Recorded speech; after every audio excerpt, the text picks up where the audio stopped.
আর হচ্ছে শূন্য কার্বন বিশিষ্ট একটা পরিবেশ।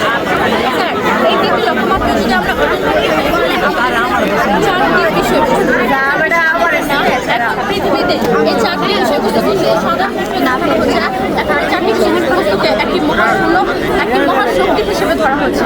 স্যার, এই তিনটি বিষয়ের মধ্যে আমরা সবচেয়ে বেশি গুরুত্ব হচ্ছে কার্বন শূন্য একটি বিষয়।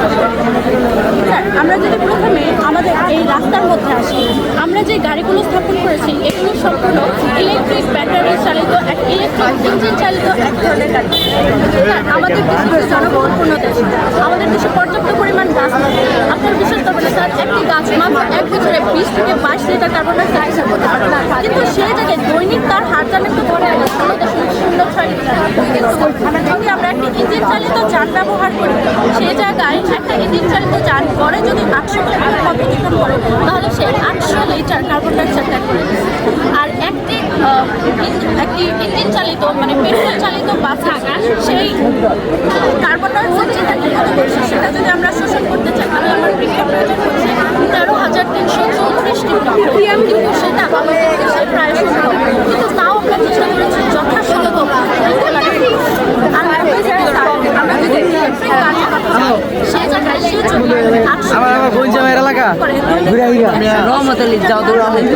তার পিছনে খরচ যাচ্ছে হচ্ছে মাত্র 1080 টাকা।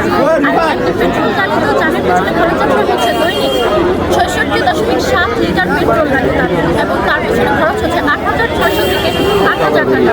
যার ফলে এখান থেকে আমরা একটা বিশাল পরিমাণে প্রফিট পাচ্ছি, সঞ্চয় করতে পারছি, যে আমাদের দেশের উন্নয়ন আমাদের কাছে লাগবে। আর একই সাথে আমরা কিন্তু একটি শূন্য কার্বন বিশিষ্ট পরিবেশ পাচ্ছি, কিন্তু ইলেকট্রিক যেগুলো সেগুলো কিন্তু আমাদের কোনো কার্বন নিঃসরণ হচ্ছে না। আর এদিকে স্যার, আমাদের যে একটা ফ্যাক্টরি আছে, এই ফ্যাক্টরির মধ্যে আমরা কি স্থাপন করেছি, এই ফ্যাক্টরি থেকে যখন বজ্রগুলো মানে বজ্র প্রচুর পরিমাণে কার্বন ডাইঅক্সাইড ও কার্বন মনোক্সাইড যখন উৎপন্ন হয়, তখন এখানে যে একটা হাউস আছে ভিতর মাত্র একটি লাইন, এই হাউসের মধ্যে সেটা পরিশোধন করা হবে।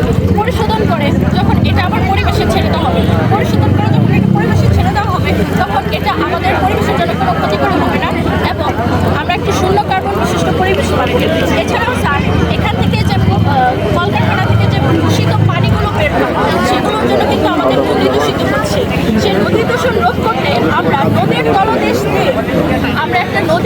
দিয়ে একটি পাইপের মাধ্যমে এই পানিগুলো SCOS প্রক্রিয়ার মাধ্যমে পরিশোধন করব।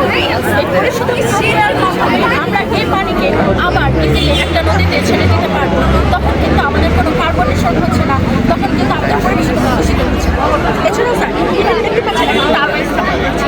স্যার, আমাদের দেশে দৈনন্দিন 6,000 মেগাওয়াটের বিদ্যুৎ প্রয়োজন, কিন্তু উৎপাদন হচ্ছে মাত্র 2400 মেগাওয়াট বিদ্যুৎ। পল্লী উন্নয়ন বোর্ড কিছুদিন আগে প্রকাশ করেছে যে বিদ্যুৎ আমাদের বাংলাদেশের মানুষের চাহিদা পূরণ করতে পারছে না, তাই আমরা বায়ুর যে বেগ আছে সেটা ব্যবহার করে টারবাইনের মাধ্যমে বিদ্যুৎ উৎপন্ন করি।